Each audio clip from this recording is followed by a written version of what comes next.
Good evening, everyone. Thank you so much for joining us this evening for a conversation with Katherin Dykstra, Mira, Ptacin, and Lauren LeBlanc. We'll be discussing Katherine's new book, What Happened to Paula on the Death of an American Girl. My name is Talia. I'm the events manager here at Flyleaf. If you're new to the store, I encourage you to browse our full events calendar by clicking the Flyleaf Books logo above our heads.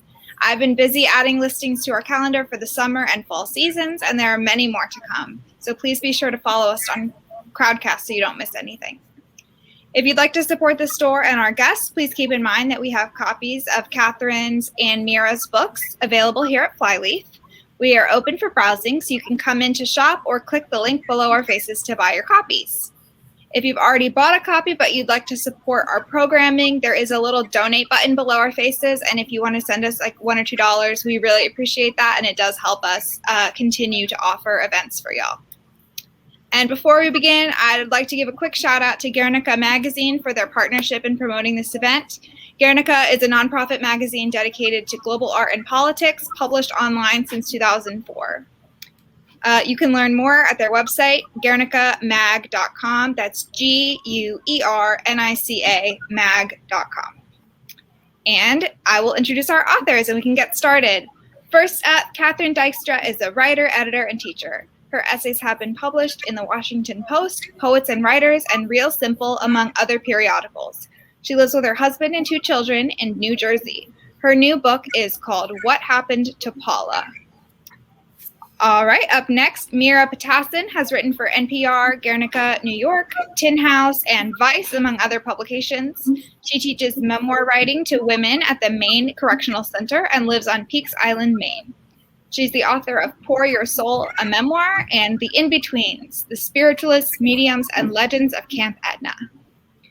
And our interviewer tonight, Lauren LeBlanc, is the New York Observer's books columnist and an independent book editor. She has written for The Atlantic, The Los Angeles Times, The Boston Globe, and The Washington Post, among other publications. Thank you all so much for joining us tonight. I'm going to get out of your way to let you have a conversation. If anyone watching has any questions, you can put those in the chat or use the Ask a Question feature at the bottom of your screen, and we'll do a Q&A at the end of the event. All right, y'all have the floor. Thank you so much, Talia.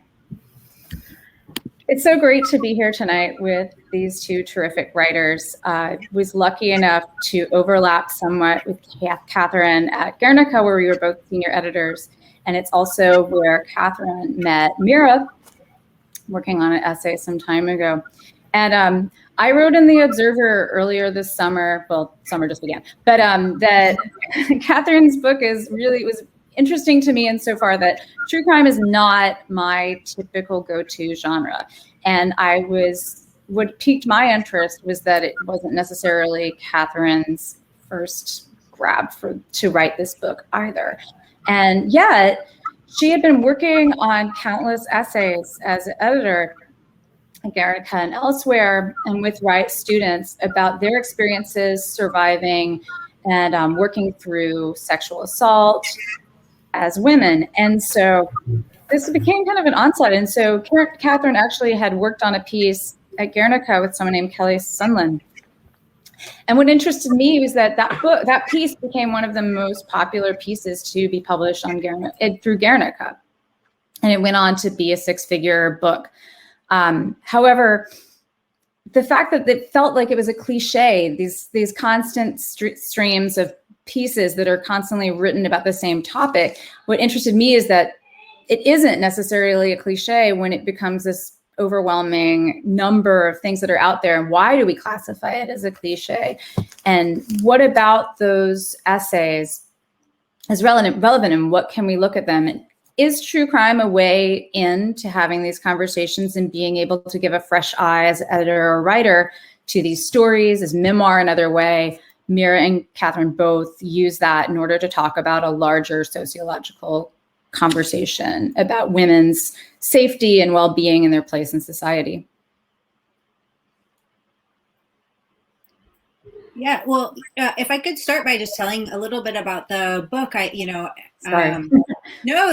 Kelly Sundberg essay is such an excellent example of this. But, just to orient the listeners, so Paula Oberbrockling, the Paula of my book, was an 18-year-old girl who lived in Cedar Rapids, Iowa.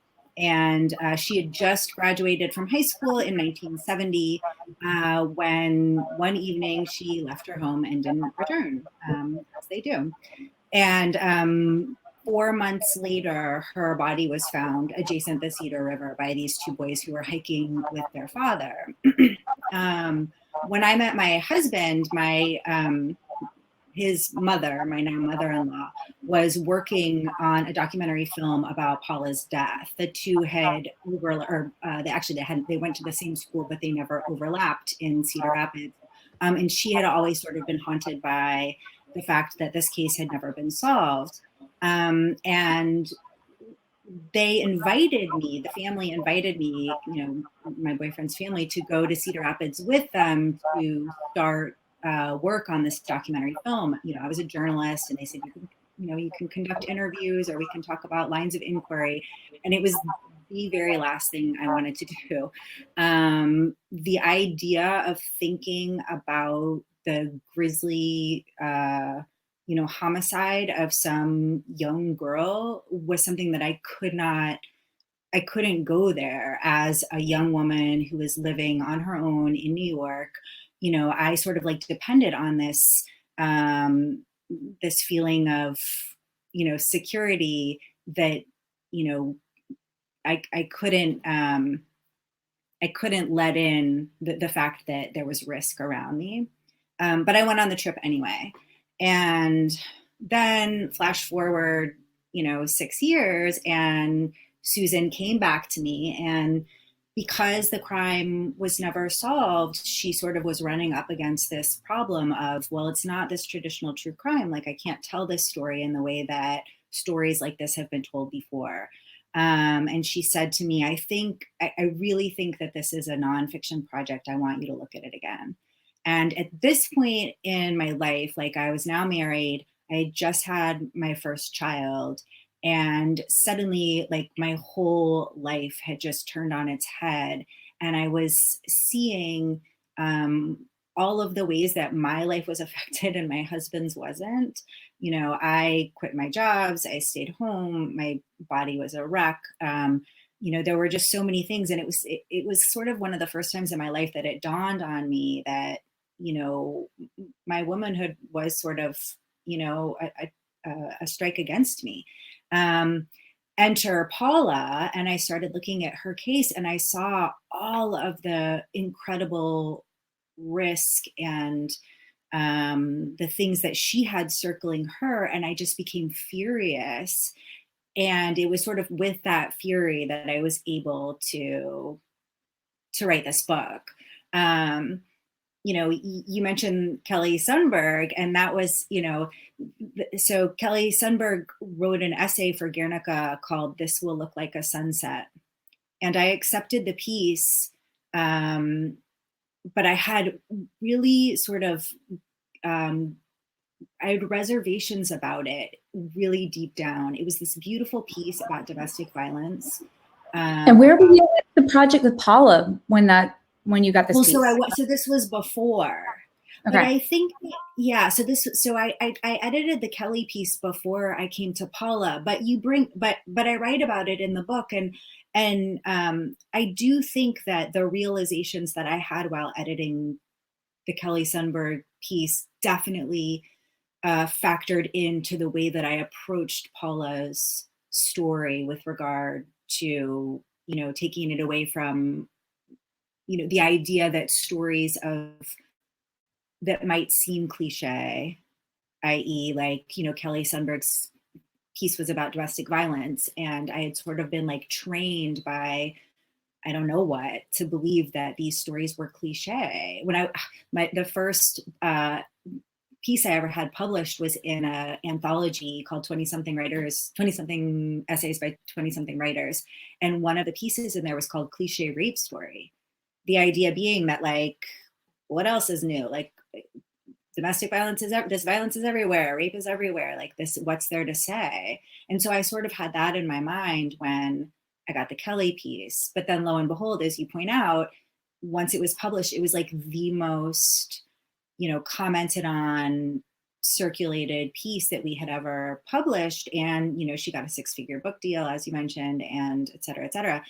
But I think that really, you know, put a point on how important it is to look at these stories and not try to lump them into, oh, well, this is about this, so thus it's not interesting, right? Mira, did you, like, when you were coming to your book, how did you approach with regard to centering the women's stories? Well, with the InBetweens, you made a lot of points that I agree with completely. Like, first of all, if I had not been where I am in my life, the thesis of the book would have been completely different. Just with, so I'll tell the audience about my most recent book, and then my first book, which is, you know, the ladies and I were talking before this event. We've known each other for maybe 10 years. Just kind of like we moved together like this amoeba through our professional lives, despite the professional and personal having a very, very translucent boundary. The first essay I published about my abortion was in Guernica, and Katie, or Kathleen, was my editor there. If I had written this essay, which ended up becoming a memoir, now it would have been a completely different story. But I wrote it when I was 28, like in real time as it was happening, because it was a raw, straightforward narrative about like, this is what I was thinking as this was happening. If I were to write it at age 41, even though I look like I'm only 32, if I would have read it then, like it would have been a completely different story. But with the InBetweens, this book I published in 2019. Superficially, it's nonfiction. It's about a community of women in Etna, Maine, which is kind of like central, easternish Maine. This community that has been gathering every summer for about 150 years of mediums, and the majority are women, and they gather every summer to talk to the dead. Superficially, that's what it's about. As with what happened to Paula, superficially, this is a true crime. That's what publishers have to, you know, give it a label to market it. And so what I admire about your book, Katherine, and what happened with mine is that we had to find like, okay, this is about women who talk to the dead. This is about a woman who died. So what? Who cares? Like, you have to have a different point to make besides that, because eventually the thing that initially pulls the reader in is going to lose its spark. Like after, you know, the third chapter, and I'm like, you know, then Barbara, the ghost hunter, walked into her house and went to bed. So what? Like, she saw another ghost. So what? This is a person who was murdered. We don't know what happened. So what? So I think we both had to be at a point in our lives where like there was something that gave this deeper meaning. And for both of us, interestingly enough, it was like being a woman with children living in a sexist society where women can be tossed away like garbage, and also women's intuition is not trusted very often. And like with the InBetweens, it's not about women who talk to the dead. It's about women's intuition and how often women and men are not listened to unless they can provide like physical proof or like capitalistic logic. I think building on something else you said too, Mira, the idea that, you know, after 3 chapters, a book that's superficially about psychics or is a true crime book in the same way, you start to run up against another question that publishers always have, which is is this an essay or is this a book? And I think that's something else kind of connecting with what we were talking about earlier. Yeah. This idea of this like enormous kind of upswelling of essays to the point of cliche that have to deal with women's trauma, women's assault. How do you get past that cliche? And I think that's the question and the problem of writing a book. And I think for both of you, you confront it in really interesting ways. And so far as how, and I think that's my next kind of point is, how do you go from it being this spark of an essay to something that's larger, that's a book that is dealing with these other issues? Did you find in terms of like research and kind of your own life experience and story as they came together through the writing of this book, how did it come together? And did you feel like shaping it was something that felt organic? And I don't know, just could you talk about that? Sure. Do you mind if I go first? Because mine's quick. Yeah.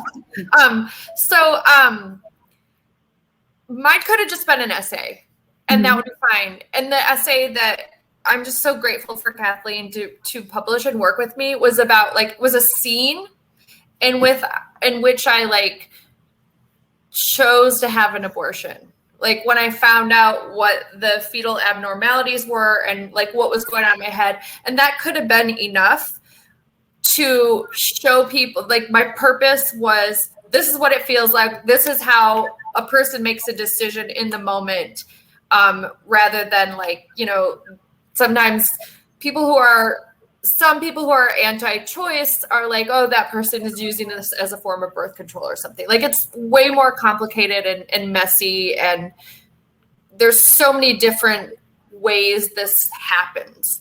But then I wanted, what I realized that my purpose was to bring about empathy. And that's why I write in the first place. So people can have empathy and it elicits compassion instead of judgment. And the reason I want to answer this quickly is because I have this quote in front of me by Leslie Jamison, who is the author of the Empathy Exams. And the quote is, empathy means acknowledging a horizon of context that extends perpetually beyond what you can see. So when I decided, okay, I'm going to write a book, it meant I needed to think about like this decision led to this, like this influenced this, which influenced this, which influenced this, which influenced this. And I had to go back to see how far I wanted to go to show what led to like my decision, but also like feelings of guilt. For instance, if I'm a feminist which I am, and I'm into women's choice, why did I feel so guilty for having an abortion? So I had to just sit with it for a year and just think like, what was it? Who was I feeling guilty about? Who was I trying to like appease? And I had to really think back to like, as cheesy as it sounds, to my childhood. So I think if you want to see how much of a scope you want to cover, then you can say like, okay, these are all the scenes, the characters, the chapters, that the narrative should cover to explain how I feel. So books have a way of problematizing what could otherwise be labeled as a cliche. I mean, I think that's kind of yes. So yeah, I mean, that gets to kind of, Katie, please jump in at any moment. I think the other thing I was thinking about is when we were talking about this before is kind of what is the purpose of a book like this? It's not, what I think is so brilliant about your book is that although it's dealing with issues of this one singular crime that happened to this 18-year-old young woman, what the concrete kind of element of that you would expect from a Law and Order case, you know, the beginning, the middle, and the end, the conclusion, there is no conclusion. And so what you give to it through a book is something larger than closure. And I wonder if you could talk some more about this work of problematizing cliche through books. Well, yeah. So just going back to your earlier question about like how I came to the structure, you know, you bring up the problem, you know, the initial problem that Susan faced with her documentary was the same thing that I faced at first, right? So there's no solve to this crime. And I mean, frankly, I think that if there were a solve, I probably wouldn't have written the book.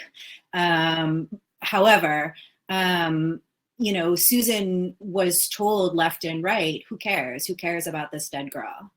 And I faced the same thing when I first decided to take on this project.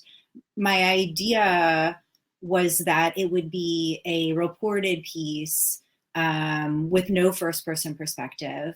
And I wrote drafts of it and I would show it to my writers group and they also were like, who cares? And I was like, it completely baffled me because, you know, I didn't understand why they didn't find it as like fascinating and interesting and important as I did. You know, like this woman, it's 1968 in Cedar Rapids, Iowa. She, you know, has a white boyfriend and a black boyfriend, and it is not okay to have a black boyfriend in 1968. So she's got this facing her. She might have been pregnant when she left. This is before Roe v. Wade. She's got this facing her. You know, her parents were divorced and blue collar, so they don't have any money. She's got no options. I mean, it was just basically like everywhere she turned, you know, there was risk around her or some, you know, sort of pitfall waiting for her. But it was through these conversations with my writers group that I finally realized, well, maybe if I show why I'm interested, why I think this case is relevant, why I think that, you know, people should, you know, want to know how all of the systems, including the police, including the media, failed this girl, you know, then that became my sort of my, you know, my locus. So it's like if she's in the middle, you know, and that makes it bigger than an essay, right? So an essay I usually feel like has sort of like one force and one, you know, I mean, it can be a diverse message, but it's, you know, it's like one major through line. But what I wanted to do with Paula's story, and what I hope I did with her story, is to examine it from all of these different sides. So that meant exploring, you know, what were race relations like in Cedar Rapids in 1968? What was it? You know, what was the situation with domestic violence? Like, how did people view men beating their wives? They thought it was okay then. You know, like what, you know, all of these facets affected her situation, her experience. And that's, you know, that was sort of how I broadened the book. Sorry. Can I add something? No, I want to tell everybody who's here, this is a brilliant book. This is an amazing book. It's a really important book. And I mean, I've underlined like every sentence in here, but I have to read something from this amazing, brilliant book, which kind of answers one of Lauren's questions of like, why is this important? Why aren't these a cliche at this point? Why should we care? And this is what Katie writes. Set Paula's death among the hundreds of thousands of other deaths of women who have been thrown away, bodies tossed into fields, into water, buried under leaves in the forest, run over by cars, chopped up, put in trash cans, et cetera, covering it up, or better, sinking it under the notion that it is not our trauma, not our concern, but someone else's, is a silencing. One that affects us all because it is in fact all of ours. So I think, you know, Katie could have just said, oh, this is really a horrible story, but it hasn't been solved, so it has no ending. But she just looked beyond the idea of a simple, clean-cut narrative and just showed what nonfiction can really do, is show us like this does affect us all, and we need to have empathy. Otherwise, we're not doing our jobs as humans. Sorry. I was just going to say, one of the things I was so shocked by as I was doing my interviews and as I was speaking to people was there was not a person that I interviewed that during the course of our conversation didn't have some relation to one of the themes in Paula's story. So like, oh, my sister was raped, or I had this happen to me, or my mother was murdered, or, I mean, it was like the stories just went on and on and on. And that was another thing. When you talked to that woman about the flooding, that was incredible when you found out about her back history. Yeah. Just as an aside, that's the amazing thing about this book, is the way that you seamlessly bring together all these themes through all the different people you're talking to. But anyway, go on, please. Yeah, that story is so interesting. So a big theme in the book is there was a huge flood, in a horrible, Katrina level flood in Cedar Rapids in 2008, right before we were actually there for that first reporting trip. And it becomes sort of a theme, the idea of like sinking trauma and like what do you pay attention to? Well, the flood is like the new trauma, and you have to triage that, right? And then the idea of this death of this girl 50 years old, well, that's an old trauma. Which also was subsumed by the elements and weather as well. Exactly. So like what happens when you don't pay attention to old trauma? Like what happens when you ignore it or try to forget about it? Like, does it go away? Does it, But I near the end of the book, I went to go meet this woman, Beth DeBoom, who has saved all of these buildings in Cedar Rapids. She's a really neat woman. And I wanted to talk to her about the flood. And as like during our conversation, she starts to tell me about how her mother was murdered by this man she was having an affair with. And it was just like, I couldn't even believe like the stories. It was like there wasn't one person that didn't have some sort of relation. I wonder if this is because, I'm look like I'm 32, but I'm 41. I wonder if it's because I'm not old enough to know how it was back in the day when people talk about their traumas. Is it just based on your family or where you're from? But like in my family, we talk about our bowel movements. Like we talk about everything. And when I had an abortion, I started talking about it, because when I talk about things, that's how I process things. And that's when women started coming out of the woodwork saying, I lost a child. I had a miscarriage. I had an abortion. I went to a nunnery to have a child that I put up for adoption. But it was something that I didn't know about all these women until I just started, talking about my bowel movements. And so I wonder if by the act of telling these stories, about telling other women's stories about, all the abuse stories that people are tired of hearing, they want something new under the sun, that's going to start to normalize it to the point where we see how prevalent it is and things start to change, rather than it being something quiet and swept under the rug. So people didn't talk about these things. I think that was one interesting point in your book that happened was with Charlemagne. Forgive me if I've slaughtered her name, but she was talking about having the botched abortion, or trying, and then all these other issues came up because of it, of talking about sexual abuse that her abortionist had performed upon her as a teenager. Which I thought spoke so much to the things that are said and unsaid during that time. And I think still exist to a certain degree. I think that there's always going to be things that are taboo for different families. 20 years ago, I was writing obituaries and people didn't want to admit in a death notice that they had died of cancer. Things like this continue to be, an issue depending community by community. And I think that's what's also interesting about the way that this book comes together, kind of breaking away at these larger structures and finding ways within them to talk about these larger issues. Because Mira, your book is talking about the way that religion sort of failed people, that they went and looked towards spiritualists. And in the same way, I look at Katherine's book and see how the structures that we have in place for justice to try to help us solve crimes or go to for problems in terms of getting protection, or knowing how to label what happened to us even. Because if you're a young woman who has never been talked about before what rape is or what assault is, then how can you go to the police and talk about what your chiropractor did to you when you're 15 years old? So, right. It's also, so I think a lot now. I read a book called, Down Girl by Kate Mann. And she explains in that book, and now I've come to understand it this way too, the difference between sexism and misogyny. Sexism being the idea that you as a woman can't do something because you're a woman. So, a woman can't play baseball or whatever, a woman can't take this job. Whereas misogyny is much more nefarious. It's like a tool of those in power in order to keep women, in their place.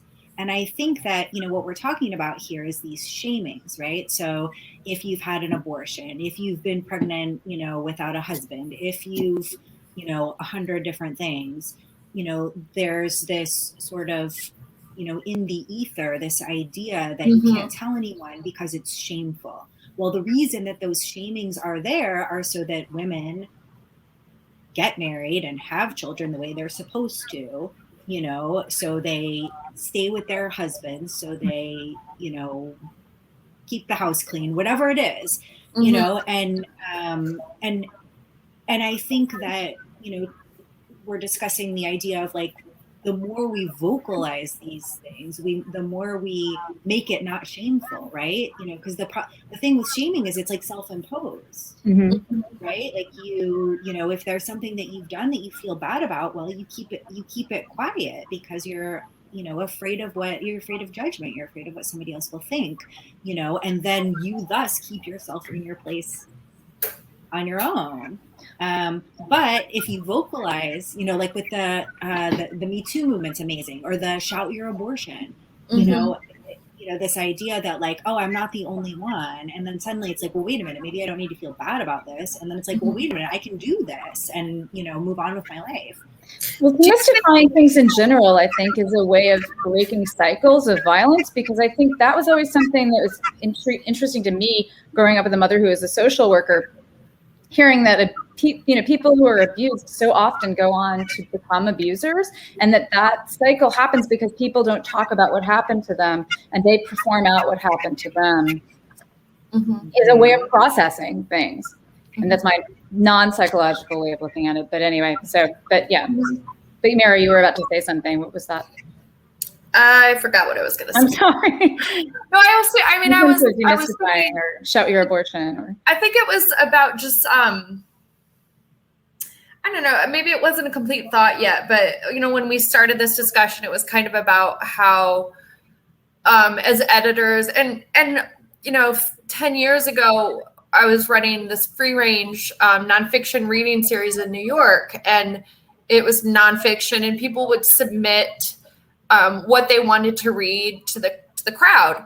And we got a lot of submissions about child loss from women in their 40s. And again, I was like 28, and I was a junior woodchuck writer. I didn't totally know what I was doing, and I hadn't had all these experiences. But at that time I was like, oh, there's so many essays, so many submissions about women and child loss. Like, people are going to get sick of it. But now that I think about it, it is so important to put those stories, even if it's another one. And the one thing we do as teachers and editors is, and this is what one of my teachers told me, it was Joanne Beard, who's an amazing writer, an amazing teacher. And she would tell us in my MFA program, there's nothing new under the sun, just a new way of telling it.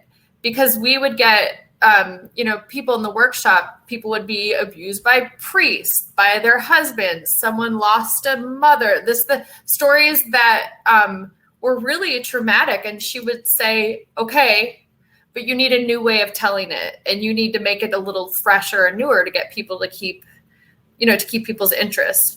But I think, when I leave this conversation, my takeaway is going to be it doesn't matter how many people have a similar story. What's important is that we talk about it to change things. Yeah, I agree. I fully agree with that. Like, when I think about what I want people to take away from the book, there's that, I say it in the book, but so Judith Herman is a trauma specialist. Yeah, and she's written a number of books, but one of the things she says is that those who bear witness are caught in conflict between the perpetrator and the victim. Yes. The witness has to take a side, right? And yes. all the perpetrator asks is that the witness remains silent, right? They just want your silence. And do nothing. Exactly. The victim demands action. So, as a witness, we can side with the perpetrators, right? We can keep our mouths closed, or we can, side with the victims and speak. And it's so important to tell the stories of the victims, because otherwise, these stereotypes of hysteric women is going to keep circulating. It's funny today. There's a woman, we live on a small island. There's like 800 people. It feels like 40. There are some there's a lot of abuse out there and on the island. And because it's such a small community, it's impossible not to witness some of it. And a woman who helps us around the house has been being harassed by a former roommate. And it's because it's such a small island, you don't really want to like shit where you eat, and you don't want to get involved in these like arguments. But Katie, I was reading your book and I was like, I saw that part about, doing nothing, saying nothing, sides with the perpetrator.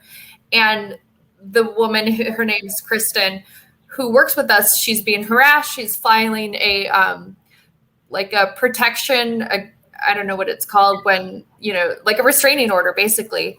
And when she called the police, we happened to be driving past the person who's harassing her, talking to the police, and I heard him say, "You know how women are. You know how women are." And so I called her lawyer who lives on the island and just explained, like, this is who this woman is. She's not a hysterical woman. This is her story. She's sober. Because otherwise I know that she would have just been tossed aside. And it's this hysterical women narrative. Well, and that's what ends up happening in the book, as well as all the other stories that you're talking about, is the chumminess between people who are the police, who knew all these kind of nefarious characters. Let's not call them the people who are perpetrators, just these kind of shady, shadowy figures in the community who were sort of ancillary or adjacent to crime and kind of ill feeling. But I think that's, getting back to this other idea of kind of what is the takeaway in terms of amplifying voices. I think what's interesting is that you, through the book, are capable of kind of giving Paula a voice in terms of how her afterlife and the way that the trauma of what happened to everyone else by her dying, she felt no pain once she was dead. But for, all this time since, everyone else has carried that trauma with them. And so what I thought was so powerful about your book and makes it so singular to me is the way that you amplify those voices and find the patterns that exist within yourself, within these other people in the community that you talk to, and trying to find entry points to either reform the system through this kind of a larger kind of enlightenment of talking about these issues and calling things what they are, rather than allowing other people to label them, as Mira said, as women are, or just, and the fact I thought was really interesting as well was that people thought that this case was closed. So many different people at different points said to you that they thought that it had been solved. No, they just abandoned it because she wasn't important. I mean, that was the thing, it was really interesting to bring up another book. I read Becky Cooper's book, We Keep the Dead Close, which is a true crime book that came out last year that was quite good, about the murder of a girl, Jane Britton, who was killed in her dorm room in 1969. So this is 1 year before Paula. And I sort of spent most of my time with Paula thinking that perhaps the media culture was just different at the time. Now it's like the media loves a dead white girl, right? So, a beautiful blonde white missing girl, that would be everywhere, all over the news. But Paula's case was barely written about. The Cedar Rapids Gazette wrote a total of 3 stories, one of which was her obituary. And then they didn't, they weren't asking the police, wait a minute, why hasn't this been solved? They weren't, there was no fire. And I sort of thought that the reason was because, it's in the 1960s, this just wouldn't have been a story. People weren't interested in things like this. However, in the Jane Britton story, Becky Cooper writes about how, so this happened at Radcliffe and in Boston. And I guess all of Boston was up in arms, and the Jane Britton story was national news, and everybody cared about the murder of this girl. And when I thought about the difference between Jane Britton and Paula Oberbrockling, was Jane Britton was the daughter of the Dean of Radcliffe, and her family had money and was important. And I was going to say class is the issue. Yeah, exactly. But the Oberbroecklings, they didn't have anything. They didn't have. He was an insurance salesman. They were divorced. She didn't work. There were 5 kids in the house. I mean, they were struggling, and so the community just turned their back because who cares? This person isn't important. And people can be seen as not important for so many different, reasons. As I said earlier, you're too pregnant, you're too Black, you're too poor, you're too, immigrant, you're too whatever. Like these are all reasons that victims get ignored. One other point about that also, Katherine, that I thought was really striking that you raised in the book was this the fact that when Katherine died, Paula died, it was stated that her mother said she wasn't close to many people. She had very few friends. And I think that isolation is another, element of abuse, but it's also it speaks to what Paula was going through in terms of lacking safety nets, feeling isolated for making choices that were sort of against the grain at the time, and that she was being punished for it. She was being punished by losing her community. And I thought, and the way that we talk about, the way other women support each other today, are trying to support each other today through different causes and commitments and campaigns. I think that it's a different method. It's a different kind of media landscape, but I think there is still so much kind of friction between people in terms of jealousy and status. And I think social media plays that out definitely. But yeah, it's another element that you're talking about. I have a question, piggybacking on the daughter of the president who was, would you say Radcliffe was? Radcliffe. Radcliffe was murdered, and status and popularity and skin color and social status. Was it difficult for you, Katie, to get a book deal because of how lesser known Paula was? I mean, how was it? And I kind of want to tie that into people in the audience who might be writing and asking themselves well, I'm nobody. I have 5 Instagram followers. Who cares about my story? When it comes to the business of publishing, was it difficult for you? And what do you think about, what would you tell writers who are why do I matter? I mean, I really struggle with this question because I talk to a lot of writers and I hear people that say what you just said about, I can't get a book deal because I don't have X number of followers, or my agent won't take me out until I have this, or, these people don't want my book because of this. I've had a totally different experience in that I didn't get 1,000 offers on my book. I had 2. And I didn't have 1,000 agents beating down my door either. I met my agent at a dinner one night and told her about the story and she wanted to see it. And that was it. But not once had I ever been asked about how many Twitter followers I had or how many Facebook friends I had. Not once, even when we went out with so I sold this book on proposal.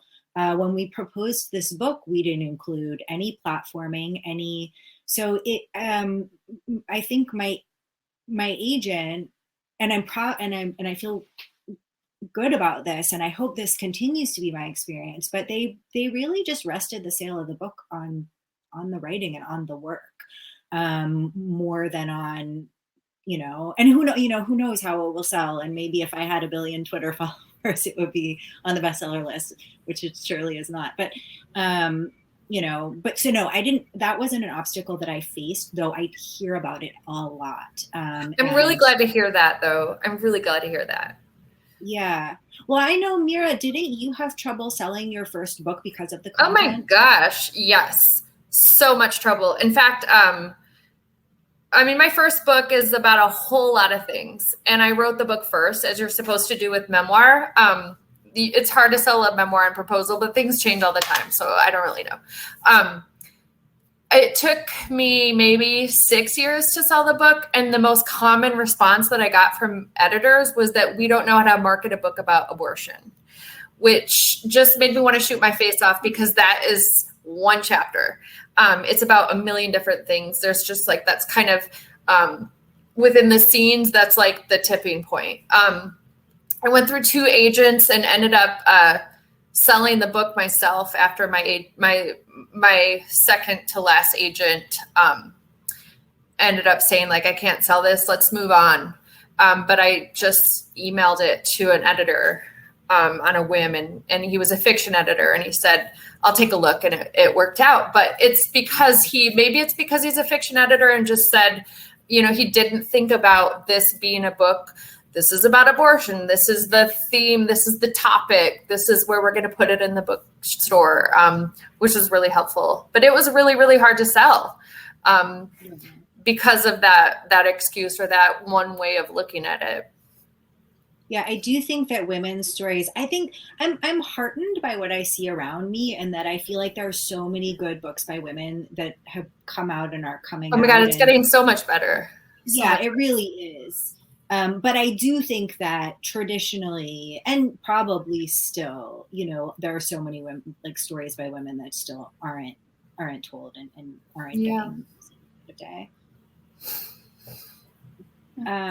Should we open it up for questions? Yeah. We'd love to hear questions.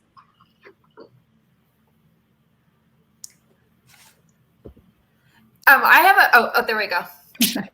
No, sorry. I was just getting my camera back on, but yeah, if anyone watching has any questions, please feel free to drop those in the chat or the Q&A and we'll read them out. But yeah, go ahead, Mira.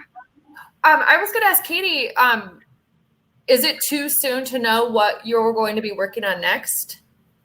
Well, I told myself that I would give myself this summer to kind of, you know, help try to push this book. And but I have an idea for my next project, but it also is about a young pregnant woman. So I think this maybe is my wheelhouse. I think I found my the thing that I'm interested in. I think, you know, this, one of the things that you learn in the book is about my grandmother, who became pregnant when she was 16 years old in like 1940 in, you know, living on her own in Chicago. And, you know, it's, you know, she just, again, a shaming, like she took this to her grave, the idea that nobody knew that she had this child out of wedlock and how awful it was and how embarrassed she was. But she went to a maternity home, and I'm interested in girls who go to maternity homes. I'm interested in, there's still maternity homes today, although they're quite different. So something maybe in that vein. Mm-hmm. What about you, Mira? What are you working on? Oh, it's so vast. Well, before the pandemic started, you know, I have 2 children, age 5 and now 8. Today's Theo's 8th birthday. I guess I just started thinking about, you know, what would happen if everything shut down. And we live at an island. Pardon me? Yeah. I'm a trendsetter. Maybe I'm psychic. Just kidding. But I was thinking, like, what would happen if things shut down? Should we be prepping a little bit? And started sort of researching like prepping societies, doomsday preppers. I started interviewing some preppers, and then the pandemic hit, and it was everywhere. And I also started realizing that there wasn't much story there. It was a topic rather than like a narrative, unless I just followed one person, and it might not have anything to do with prepping. But what I did start questioning when we were all in lockdown was like, you know, what is the purpose of a home? And like, how have we gone from like shelter in a cave to, you know, Dwell magazine and wanting our homes to just look good, sometimes more importantly than like have a purpose. So in this vast way, I'm writing about kind of like, I'd like to write about, I'm sort of working on a proposal, the like evolution of home. And within that sort of weaving in 3 or more different subcultures of homemakers, like maybe this prepper that I've been talking with, maybe some homesteaders, and perhaps like a person who is homeless or unhoused. But it's so vast that it's just taken me a lot of just meditating on. So that's kind of where I'm at. All right. Let me see. I'm not seeing any audience questions. If anyone watching has any questions they would like to ask, please don't be shy.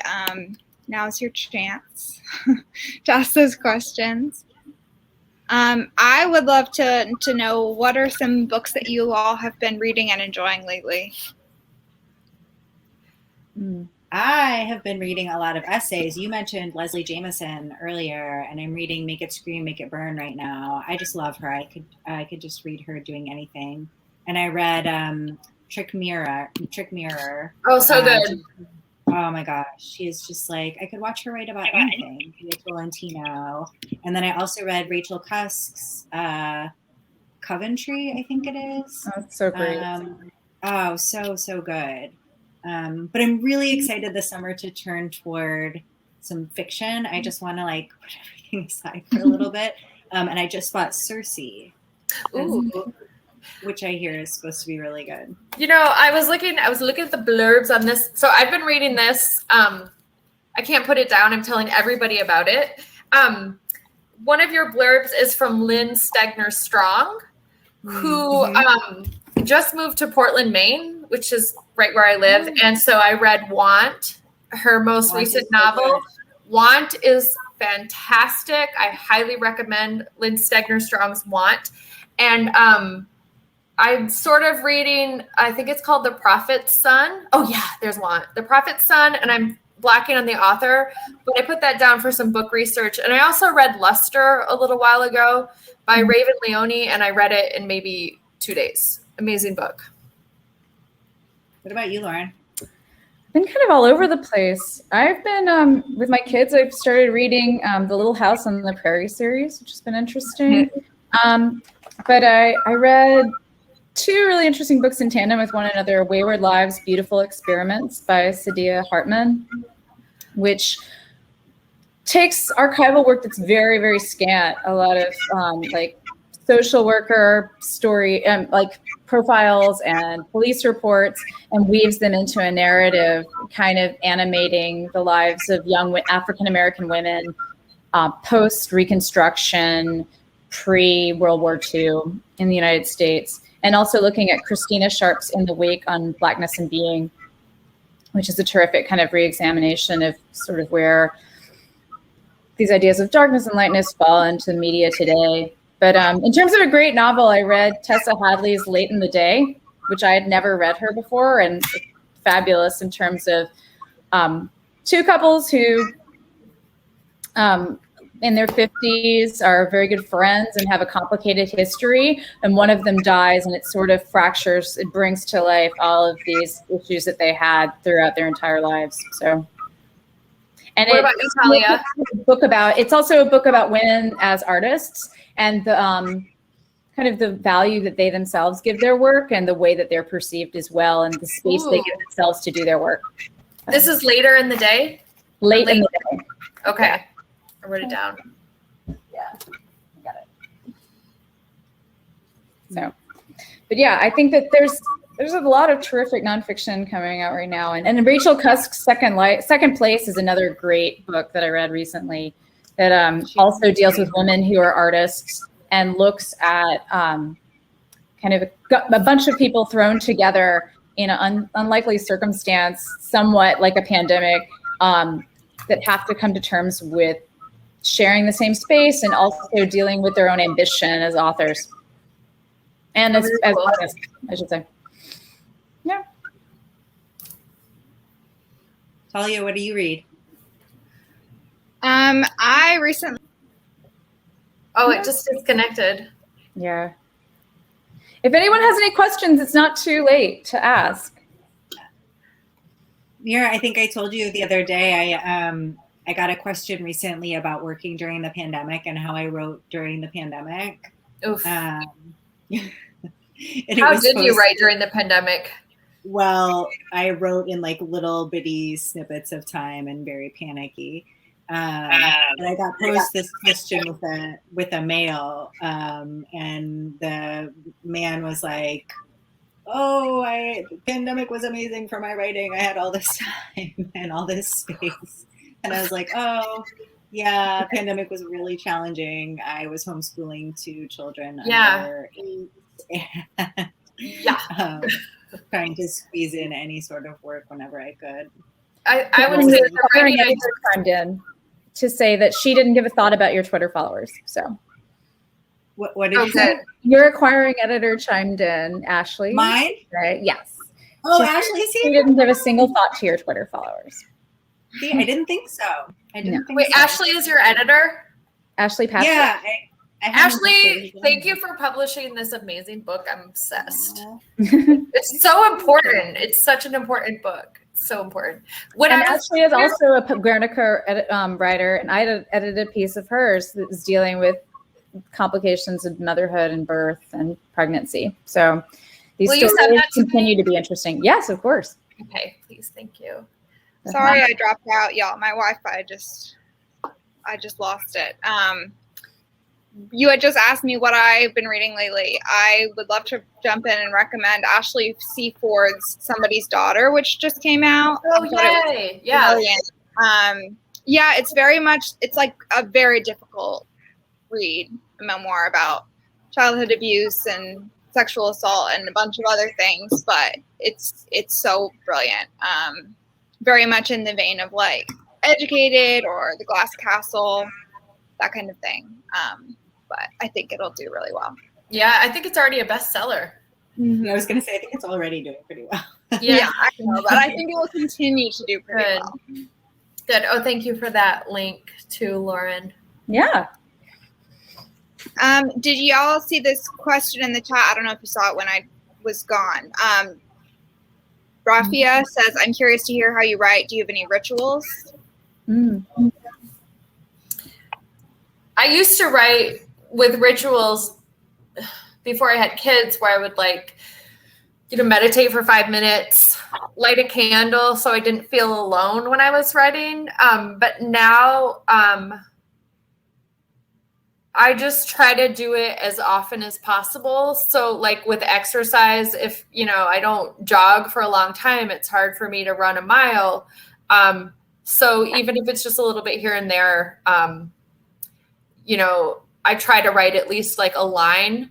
But I wish I could do something a little more sacred and, I don't know, beautiful when I'm writing, but it's with just, like something Katie writes in her book is about how like writing is kind of a luxury if you're a woman, because if you can do whatever you want, but there's sacrifices you have to make. And like, I don't make as much money writing yet as my husband does with his career as an engineer. So there are other things I have to do. Like if one of us can work and one of us can take care of the children, we have to look at it logically, who's going to make more money with their work. So he's going to be able to be the one who works. And then I'm going to be the one watching the kids when someone needs to watch the kids.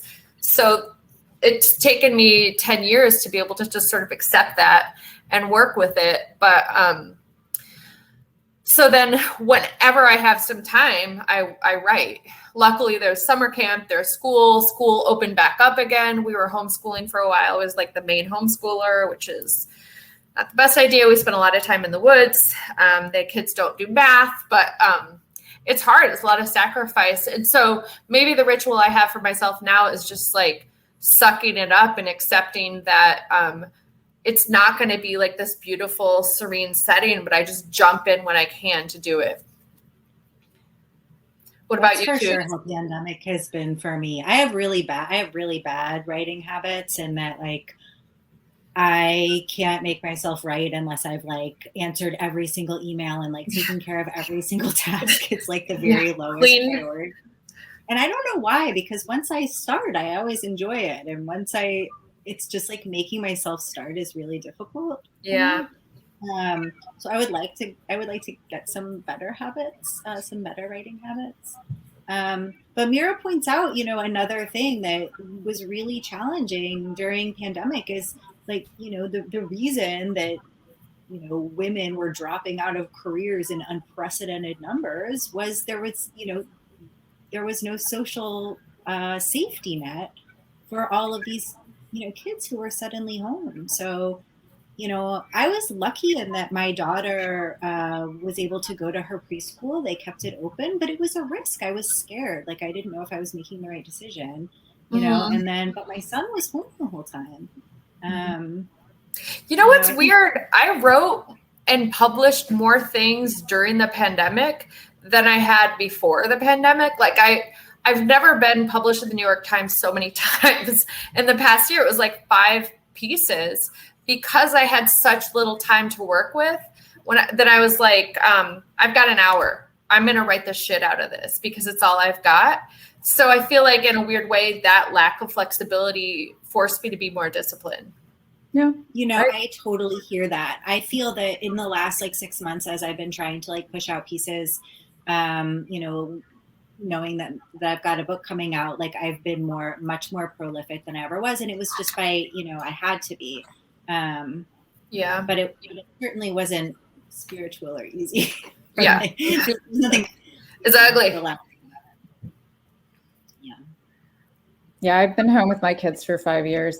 I only write at night, and it's after the day is done of taking care of kids all day. So I was oddly prepared for the pandemic. So it was really not even a change of circumstance for me, except that now one child was home and she wasn't gone for 3 hours of the day. That's amazing. But I think part of it is also, you get into a vein too, and this is another thing that we have to address is not giving in to the compulsion to being productive for the sake of being productive. Yeah. And not just hustling to get things done, and trying to look at the bigger picture and write for that larger piece or book. So I think that's another kind of obstacle when to do that. And there's no shame in enjoying your time with your children. Oh yeah, that's why I'm home. Yeah. I'm going to get it back up there. Yeah. Cut off all your hair if you want to write a lot more. Yeah. That's hard. I actually find my children to be the perfect balance. So many people ask me about, oh, isn't this subject matter so dark? And wasn't it so hard for you to spend this much time with, something that was, so awful?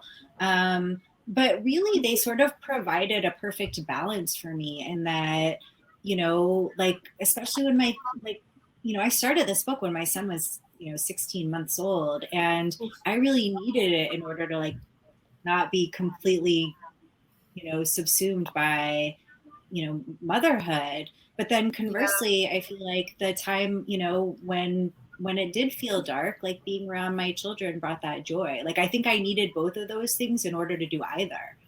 I think without work, I don't know how great a parent I would be. And without my kids, I think that maybe the darkness might have got to me. I don't know.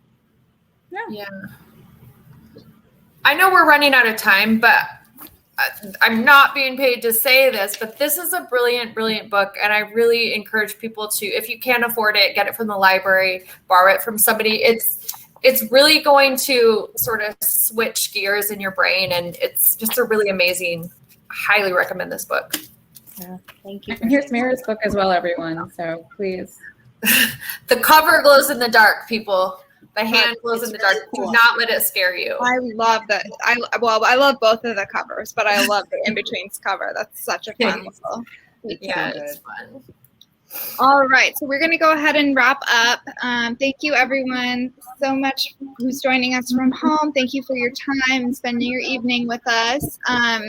If you'd like to buy a copy of What Happened to Paula or Mira's books from Flyleaf, you can click the green link just below our faces. If you've already got your copy but you'd like to send us a couple dollars to enable our programming, you can click the donate button just below our faces.